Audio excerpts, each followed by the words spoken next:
Ons het 'n paar weke terug begin gesels oor die Heilige Gees as gemeente en ons begeerte om 'n meer intieme verhouding met die Heilige Gees te ervaar.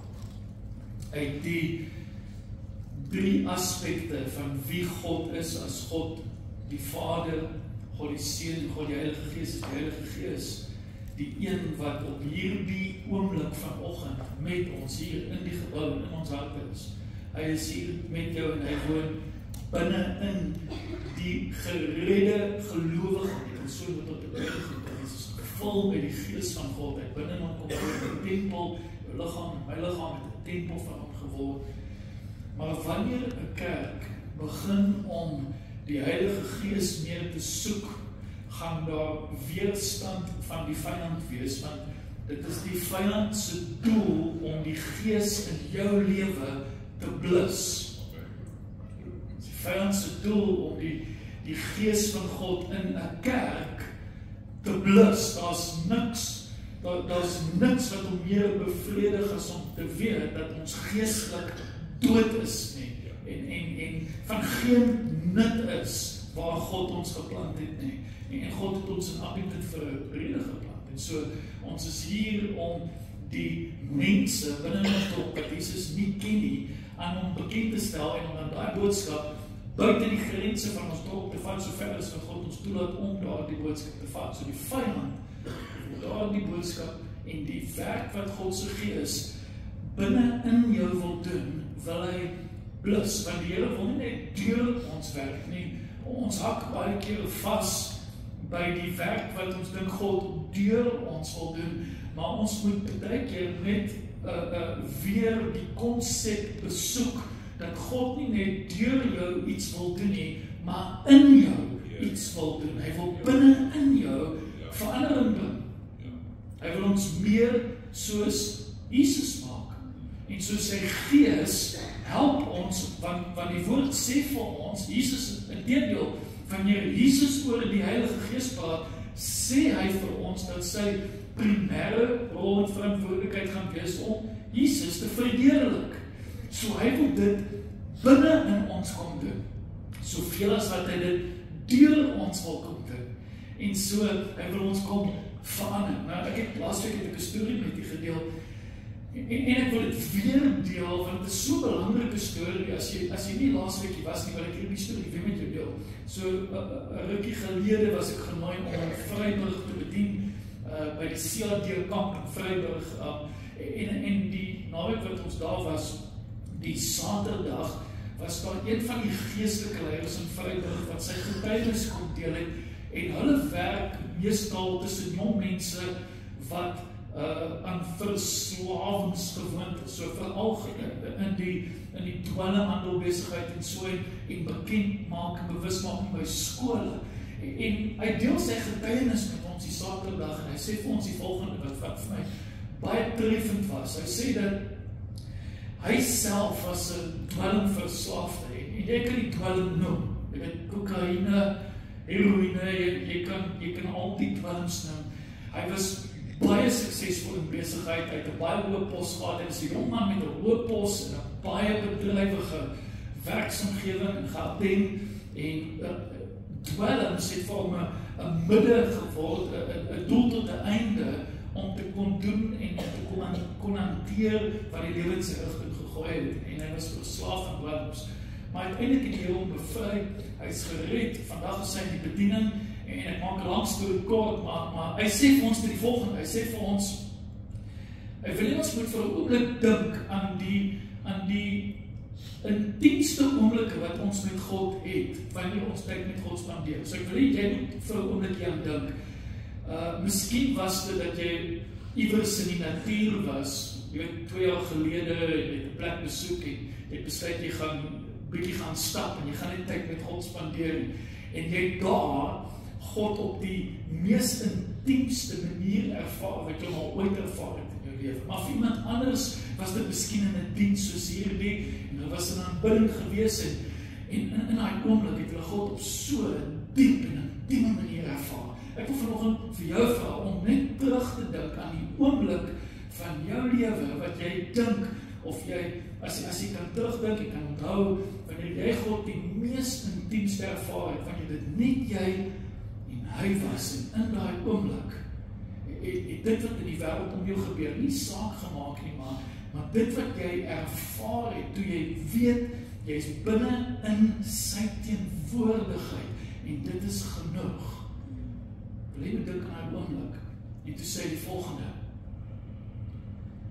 die vyand het 'n teorie van copy en paste, waar hy die gevoel wat ons het, wanneer ons intiem met God verkeer, probeer naboots.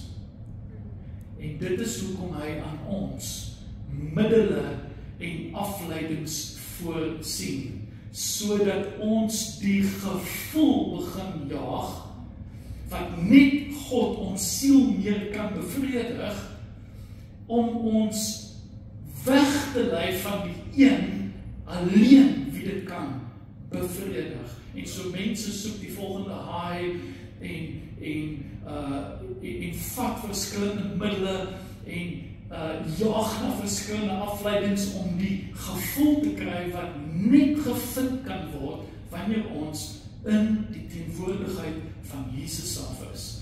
Copy and paste. En so, ons het laasweek gepraat oor die feit van ons het onlangs ons 'n bietjie van 'n sosiale eksperiment gedoen. Ek gaan vir jou nou vertel wat ons gedoen het. Maar ons het geleer dat die vyand afleidings gaan gebruik om die gees te blus in jou lewe. Om ons weg te lei van die geestelike ritmes wat ons weer moet bevorder in ons lewens. Tyd in gebed, tyd in die woord, tyd by Jesus se voete, waar ek net na hom luister. En nie net altyd die paadwerk doen nie, maar partykeer net ook aan bid, en net tyd intiem met hom spandeer, en meer soos die twee sissies van Lazarus, meer soos Maria sal wees, en miskien so bietjie minder soos Martha, want het is goed om besig te wees met die dinge van die Here, maar dit is regtig eintlik nie so goed as ons nooit besig is met die Here van die dinge nie. En sy roep jou terug na intimiteit. Hy roep ons terug na verhouding. En vanoggend het iemand 'n woord gedeel en dit het gegaan. Dit was vir my so uniek en 'n bevestiging van wat ek vanoggend ook vir u sê. Dit is dat die Here ons nie net ons koue godsdiens begeer nie, maar hy soek 'n kerk wat in verhouding met hom is. En daar's geen manier om in verhouding met hom te wees sonder die Heilige Gees nie. So, ons het onlangs 'n eksperiment gedoen, want ek het gesien daar's 'n paar kerke, ek meen, jy sien met ChatGPT wat nou so bekend is, en met AI wat so sterk daarvoor kom. Ek het gesien as 'n paar geestelike leiers wat dit so 'n bietjie op die proef gestel het, vir 'n toetsloopie gevat het. En ek het gesien daar was 'n paar kerke en geestelike leiers wat byvoorbeeld in ChatGPT verskillende goed gaan intik het om te sien hoe sou hierdie AI reageer op van die vrae wat ons as geestelike leiers sou insit, en wat sou dit uitspoeg, wat sou die antwoorde wees, en van die geestelike leiers het natuurlik die boundaries bietjie gepush en gesê, ChatGPT, as jy die duiwel was, hoe sou jy? En daar's verskillende goedjies wat hulle sou intik en sou vra. Hoe sou jy 'n huwelik verwoes, en hoe sou jy 'n kerk vernietig, en hoe sou jy 'n gelowige laat verkoel? En die antwoorde wat daar uitgekom het was baie interessant. Maar ek het die sosiale eksperiment gedoen. Ek het onlangs in ChatGPT gaan intik, as jy die duiwel was, hoe sou jy 'n kerk weerhou om intiem te word met die Heilige Gees, en hoe sou jy die vloei van die Gees beperk, sodat die mense in daardie gemeente nooit in daardie verhouding met God se Gees staan, maar dat die Gees geblus word? Hoe sou jy die Gees blus? En een van die dinge wat ChatGPT uitgespoeg het, was die afleidings wat ons so besig hou, die onnodige argumente wat tussen mense ontstaan en die aanstoot wat hy skep om ons so besig te hou dat ons geestelike ritme begin verloor. En ons word wakker en ons bid nie meer nie en ons spandeer nie meer tyd met God nie, want ons kop is besig om soveel ander dinge, belangrike dinge. Hierdie is nie eens onbelangrike dinge, hierdie is belangrike dinge wat ons najag, maar ons het iewers verward geraak dat dit belangriker geword het as ons verhouding met Jesus. Alles sentreer rondom dit. En soos die vyand ons kan oortuig dat iets anders in my lewe is belangriker as Jesus, dan kan jy die werk van die Gees begin blus. Maar dis nie al wat hy uitgespoeg het, toe ek hier die vraag gevra het nie. En vanoggend kan ons dit toets teen die woord, want ek dink een van die beste maniere om enigiets wat ons hoor vandag en sien vandag, veral op sosiale media, is om te weet as dit God se stem is, kan ek dit toets teen die woord van God, en die woord sal bevestig of dit waarheid is of nie. Maar die tweede ding wat hy vir my gesê het is, ek sal teologiese kompromie begin skep in die kerk, deur mense verward te maak met dubbelsinnige leringe oor wat sonde is en nie is nie. Dink nie daaraan vir 'n oomblik en kom ons ontleed dit vir 'n oomblik. Kom ons vra onsself die vraag: is dit nie waar dat vandag daar baie kompromie in baie kerke is? Is dit nie waar nie? Dit is waar. Ek het net weer in die week toe wys Chris vir my 'n advertensie wat 'n gemeente op een of ander dorp, ek weet nie, kan jy eens onthou wat die dorp was nie, maar ons het al baie gesien dat 'n gemeente 'n funksie aanbied by die kerk en 'n openlike kontantkroeg by die kerk het vir die gemeentelede om te geniet terwyl hulle feesvier. Weer aan die gemeente en weer aan die geestelike leiers die kompromie begin toelaat het en mense verwar het met wat sonde is en wat sonde nie is nie. Dit blus die Gees wanneer hy wil beweeg in die kerk. En hy het die volgende uitgespoeg: ek sal teologiese verwarring skep en 'n sin van die naaste woord wat ek in Afrikaans kon kry is die woord wettisisme. Dis eintlik die Engelse woord legalism. Is daar 'n beter woord vir legalism?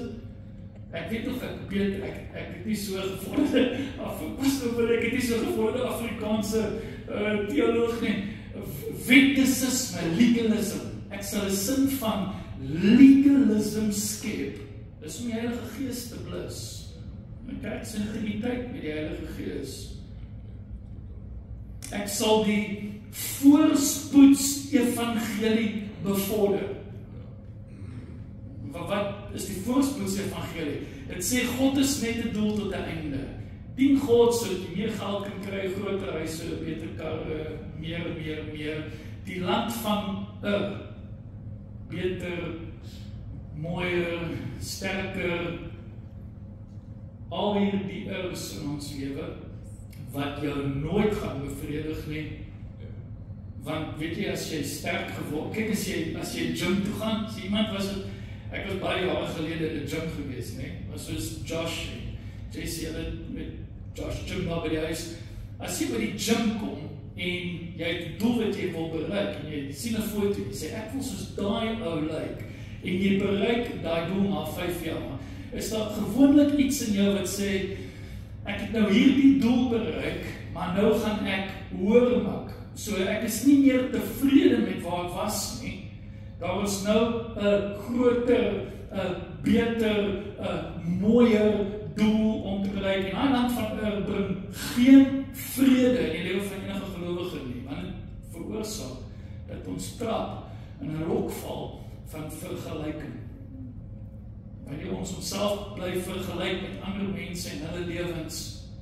En so wat die vyand doen is, op dieselfde manier, sê vir ons met die voorspoeds evangelie, God is net 'n doel tot 'n einde, dien God sodat jy, luister na wat ek vanoggend vir jou wil sê, ons dien nooit God sodat nie. Wat ek nou vir jou gaan sê is iets wat jy wat vang in jou gees. Ons dien nooit God sodat nie. Ons dien God omdat. Luister mooi, ek wil dit vir jou definieer vanoggend. Ek dien nooit God sodat hy kan iets enigiets doen in my lewe. Ek dien hom omdat hy dit reeds gedoen het. Daar's 'n verskil tussen die twee dinge. Want die oomblik wat dit sodat word God 'n doel tot 'n einde. Ek gebruik en misbruik hom net in my verhouding met hom om iets te kry daaruit. Maar vir 'n gelowige, vir iemand wie met 'n nederige en opregte en 'n liefdevolle hart verhouding en intimiteit met God begeer, word ons dien van God nooit sodat nie, maar omdat. Ek dien hom omdat hy my gered het. Ek dien hom omdat daar 'n kruis was. Ek dien hom omdat ek nie sy liefde verdien het nie. Ek dien hom omdat hy genade aan my bewys het toe ek dit nie verdien het nie. Daarom dien ek hom, daarom het ek hom lief, daarom aanbid ek hom, nooit sodat nie, maar omdat. Omdat, hy is nie 'n doel tot 'n einde nie. Niemand van ons hier sal in 'n verhouding wil bly waar ons net 'n doel tot 'n einde in iemand se lewe is nie. 'n Verhoudinge moet opreg wees. En so dit is wederzijds. Die liefde in 'n verhouding is wederzijds. En so ons verhouding met God is ook wederzijds. En die woord sê dit so. Ons kan hom lief hê omdat hy ons eerste lief gehad het. Daar's wederzydse liefde daar, verhouding daar. En dan het hy die volgende uitgespoeg: ek sal afgewaterde kernleerstellings skep. Dinge wat mense laat glo dat geestelike beginsels nie meer vir hulle relevant is nie. En wat dit sal skep, wanneer ons kyk vandag hoe die vyand in 'n persoon se lewe werk, deur die verwarring oor wat sonde is, deur die verwarring oor wat relevant is, deur 'n godsdienstige gees, maar nie met 'n opregte hart en liefde vir God nie.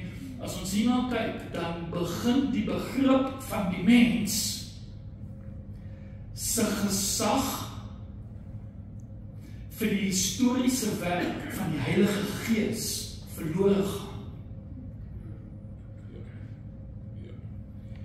Jou en my gesag vir wie die Gees is en was oor die laaste 2000 jaar vandat hy uitgestort was, begin dan verlore gaan.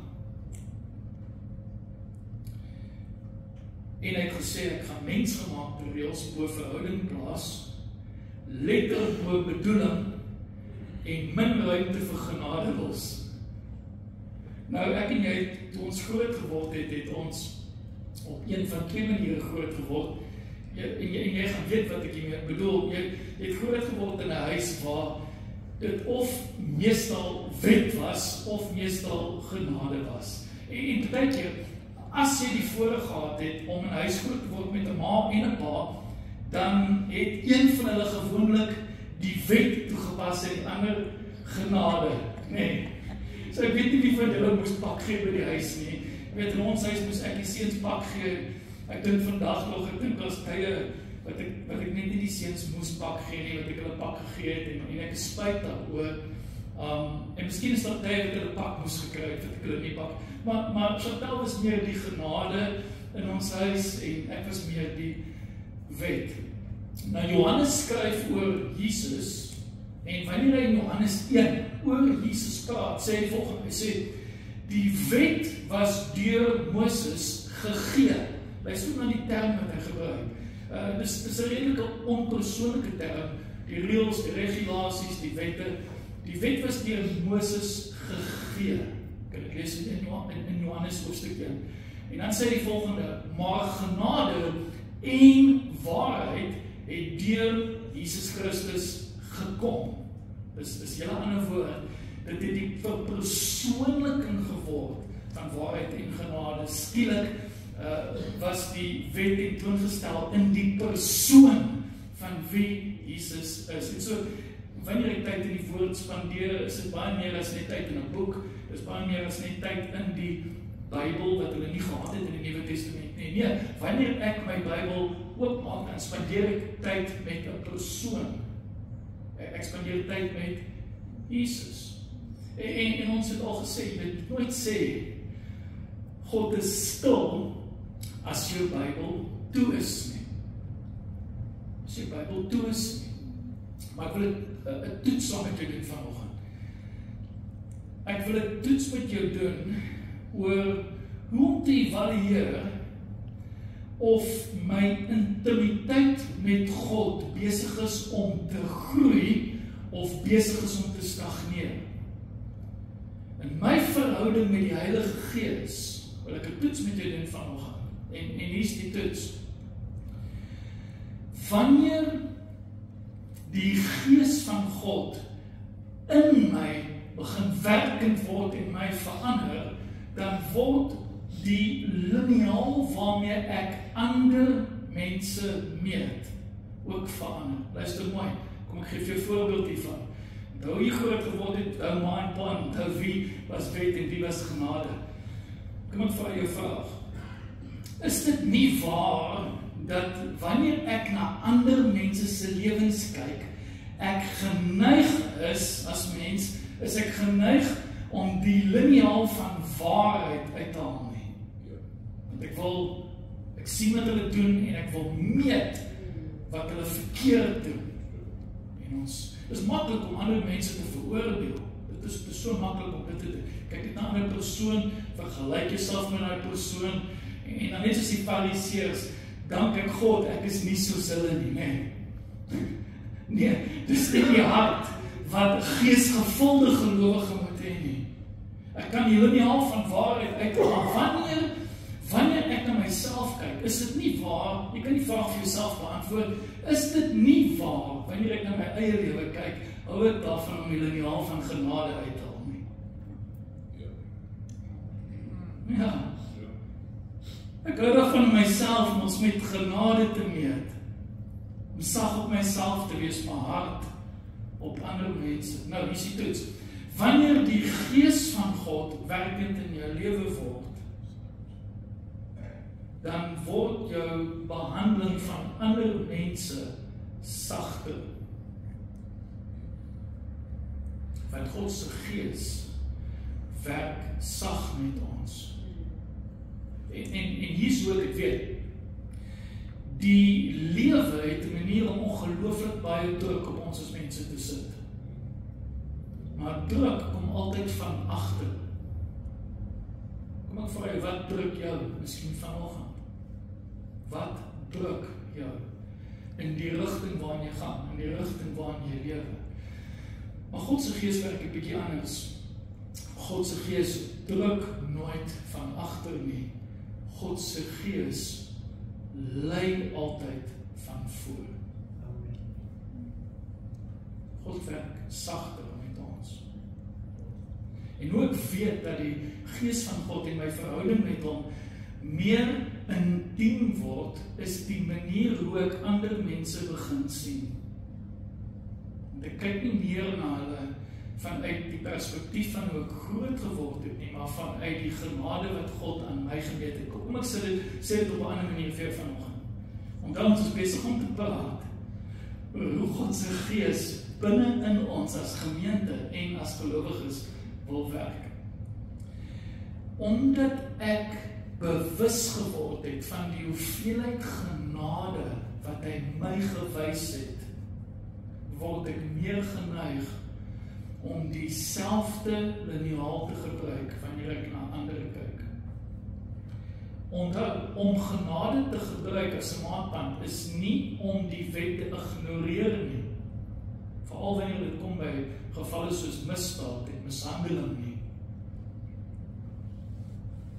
Toe Jesus die vrou in oorspel betrap het, wat 'n mooi voorbeeld van die feit dat hy die wet en genade vervul het en gesê het, goed, julle is reg, ons moet haar stenig, sy verdien om gestenig te word, en inteendeel die wet sê sy moet gestenig word, so ons moet die wet behou, kom ons behou die wet, maar kom ons maak seker ons behou die volle wet, die een wat sonder sonde is, kan die eerste klip optel. Wie gaan die klip optel? Want God het nie net waarheid tot ons gemeet nie, maar genade. En wanneer ek bewus word van daai genade wat God se Gees aan my gemeet het, en ek begin groei in my intimiteit met God se Gees, dan gaan ek groei in genade. En hier is die toets, is ek en jy besig om te groei in genade. En hier is hoe jy kan weet, hoe vinnig vergewe ek wanneer iemand my seermaak?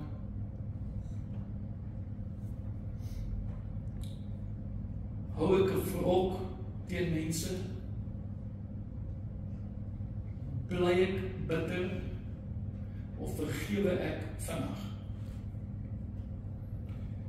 Vir my persoonlik, hoekom ek vinnig wil vergewe en ek probeer vinnig vergewe, is omdat daar gaan 'n dag kom wanneer hierdie diens verby is en wanneer ons lewens verby is en ons eendag voor hierdie amazing koning gaan staan, en ek weet nie hoe ons voor hom gaan staan nie, want ek dink ons, in Engels die jong mense woord, weet ons 'n paar van ons jong mense hier vanoggend, dat hierdie woord cringe, nee, het gaan cringe, jy gaan so in Gods teenwoordigheid staan, en jy gaan net wel wegsmelt, wanneer jy in die oë van hierdie skepper God kyk, hierdie wese, wat ons God noem, en wie se oë Johannes vasgekyk het en vuur gesien uit sy oë kom het, hierdie lig wat ons nie gaan kan beskryf nie, en om in die teenwoordigheid van hierdie wese te staan, dan gaan 'n dag kom wanneer al hierdie dinge verby is, in sy teenwoordigheid gaan staan, en in daai oomblik gaan ek wil hê,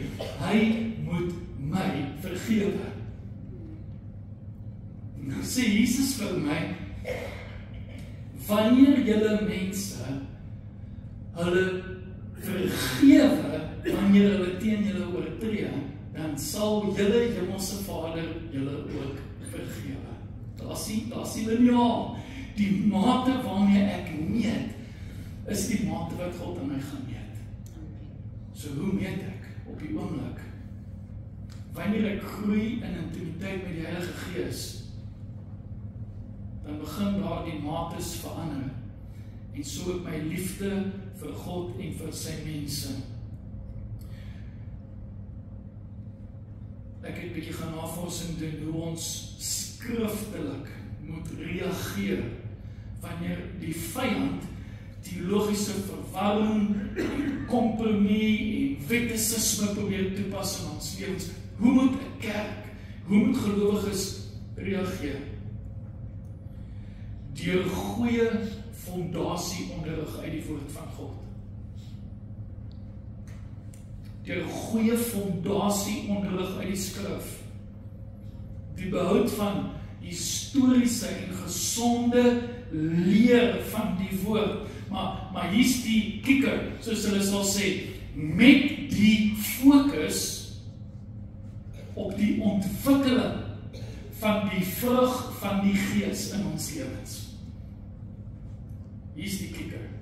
Is nie om die woord te leer sodat ek kan vir almal wys en sê hoe slim ek is nie, maar dat ek die woord kan leer sodat ek dit kan toelaat om my van binne te verander, dat die vrug van die Gees meer na vore sal kom in my lewe. Wat is die vrug van die Gees? Jy kan het uitskryf vanoggend, wat is die vrug van die Gees?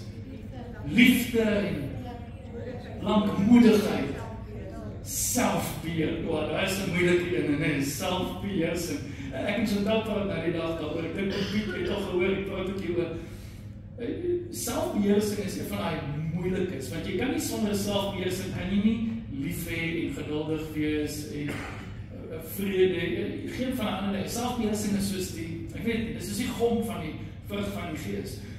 Maar hier is hoekom ons die woord moet leer. Dis hoekom ons hier is vanoggend. Dis hoekom ons saamkom soos ons nou saamkom. Is om toe te laat dat die skrif binne in my kom en my verander sodat die vrug uit my kan kom. Dat die vrug uit my kan kom.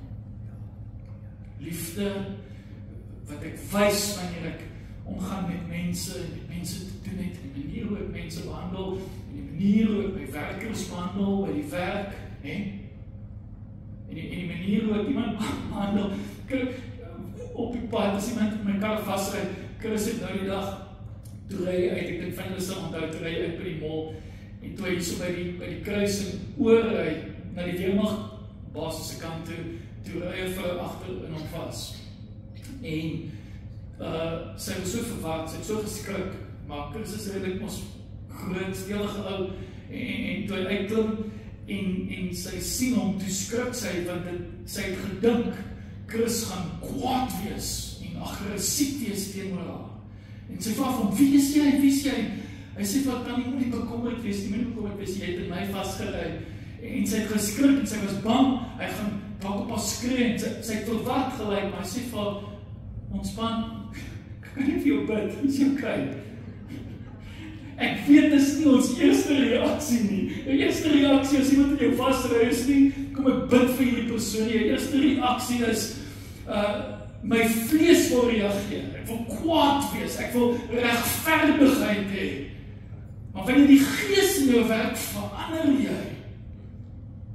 Want jou verhouding met God is kosbaarder as jou kar. Ek sien van ons het dit nou net gevang.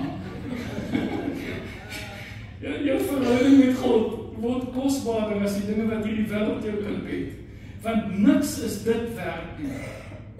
Dis nie werd om dit prys te gee oor die kar nie. En ons almal het daai fout gemaak. Ek het daai fout al gemaak. Hoe verkeerd het ons in die vlees opgetree, maar dis hoekom ons hier is sodat die woord wat ons leer kan inkom en aan die binnekant die gees van God.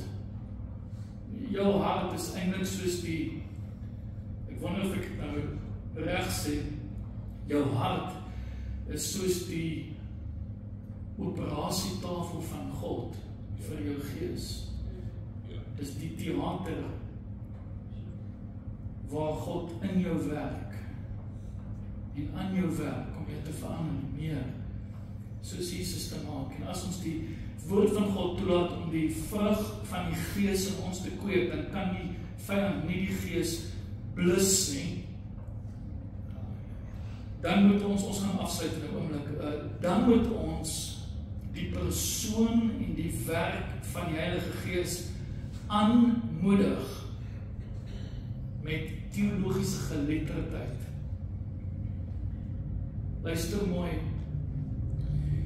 jy kan geestelik wees sonder om goddelik te wees. Daar's baie mense, en selfs in kerke vandag, is daar baie mense wat mislei word deur mysterie en mysticism, 'n geestelike gevoel en 'n geestelike vervanging vir wat ons dink goddelik is. Ons hoef nie God met enigiets te vervang nie. Kom ek sê vir iets anders vanoggend, luister vanoggend. Ek het dit al een keer van tevore gesê, ek onthou, ek of die mense by na die tyd kom vra, kom ek sê dit weer, wees versigtig om 'n afgod van Jesus te maak. Kom ek kwalifiseer wat ek sê. Jesus wil nie 'n afgod in jou lewe wees. Iets wat daar is, wat jy aanbid en eerbied voor het, wat iets moet doen, elke keer wat jy daarvoor vra nie. Jesus is God, nie 'n afgod nie. Hy wil nie 'n afgod. En ons kan 'n afgod maak van wat ons voel, wat ons ervaar. Jy kan het jy geweet dat baie mense, het 5 jaar terug, was by konferensie, en hulle het iets gevoel, en hulle het van die gevoele af God gemaak, en die gees van God agtergelaat, wat nog heeltyd saam met hulle was.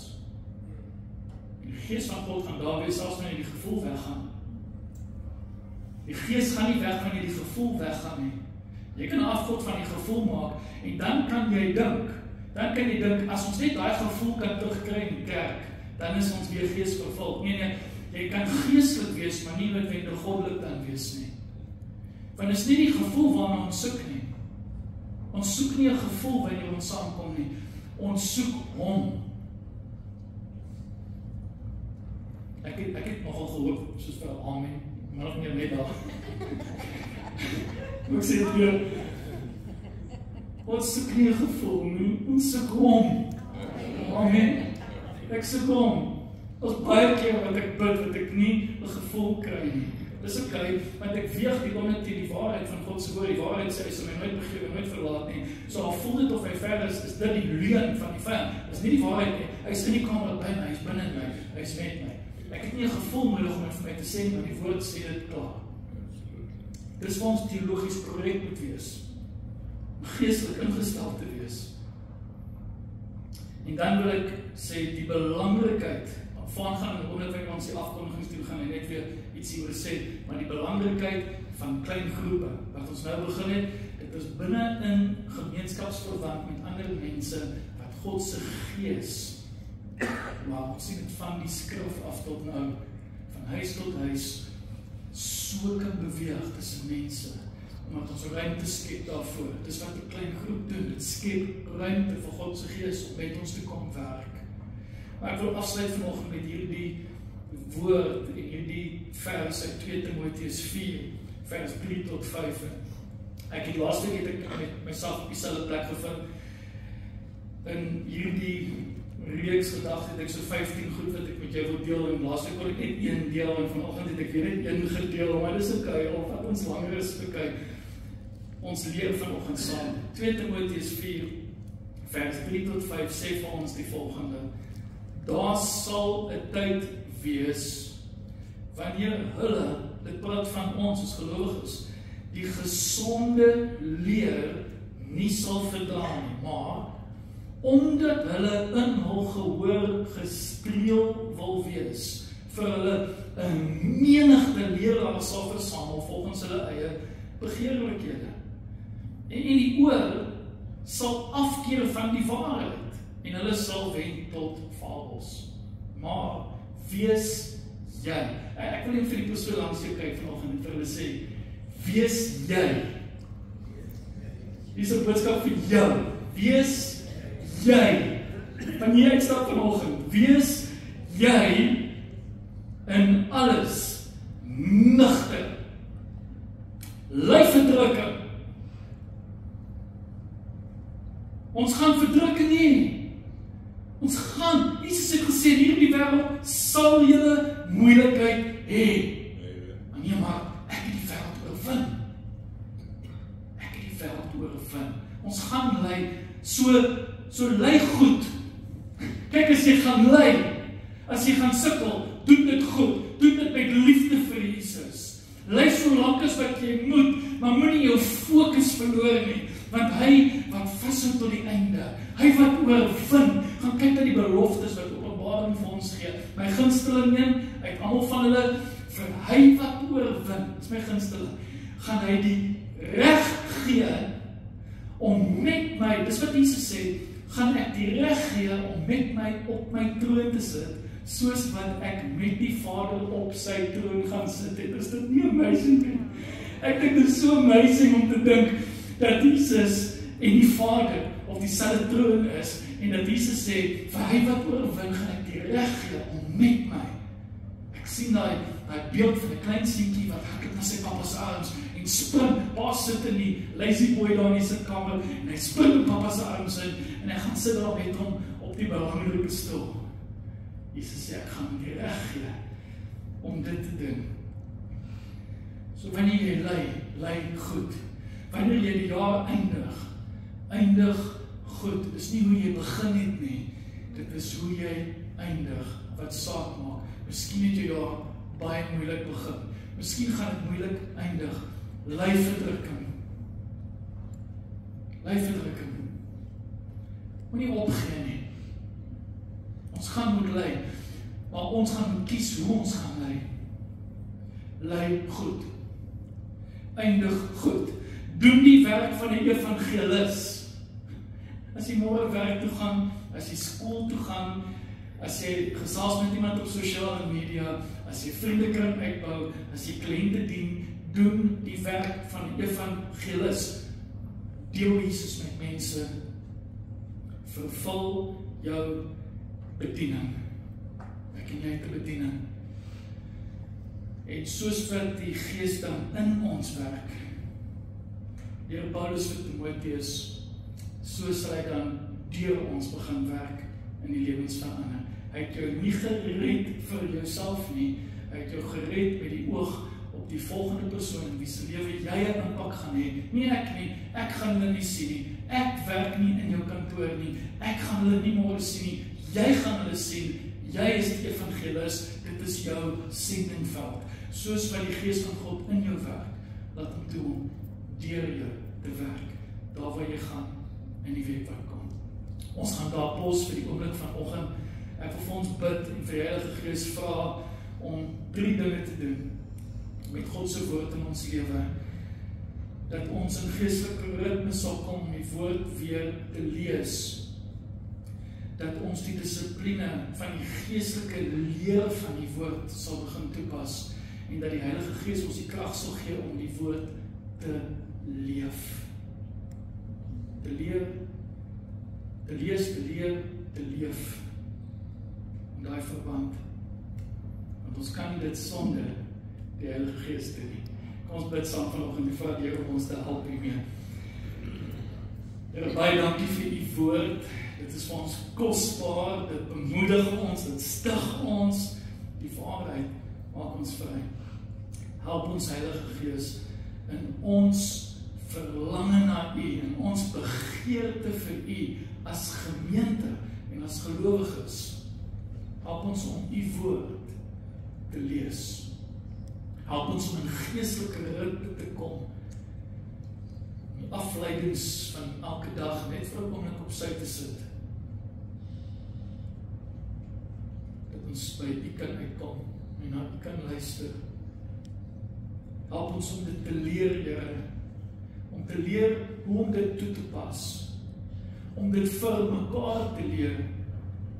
Om die waarheid van die woord vir mekaar te leer.